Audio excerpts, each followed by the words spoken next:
大家好，我係阿 Wing， 今日想為大家介紹意大利品牌 Fantasy Anico 一款最新翻嘅青銅錶。呢款青銅錶咧係由聖馬可廣場上面嗰4匹咁宏偉嘅馬匹獲得靈感。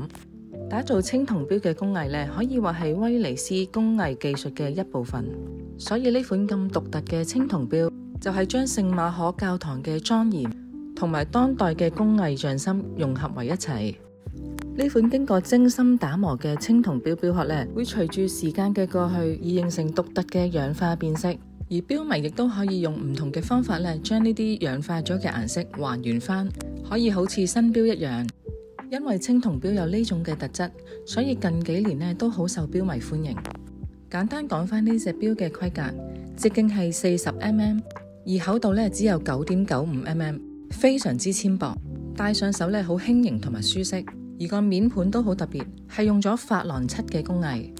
用咗銅呢種物料做嘅底盤咧，光滑如鏡，再加上煙熏嘅太陽放射紋，係從中心嘅深色漸變到去邊緣嘅淺色，光線一照咧就放射光芒，超有深度同埋動感。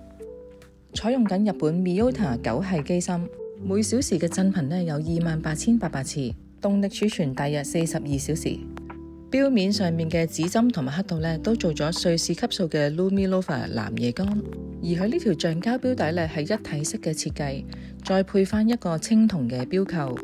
錶嘅底蓋係刻有聖馬可廣場嘅4匹馬匹，係用咗噴砂加放射拉絲嘅工序處理，係以 3D 效果嘅浮雕講述威尼斯嘅故事。呢隻 Fantasy Anico 嘅青銅錶官網定價係8090蚊，咁我哋都有翻個超筍嘅折扣優惠俾錶迷。有興趣錶迷咧可以上嚟門市試下。如果中意呢條影片嘅觀眾，可以 share、like 同埋訂閱我哋嘅頻道，咁就可以時刻獲得我哋最新嘅手錶資訊。今集介紹到呢度，下集見。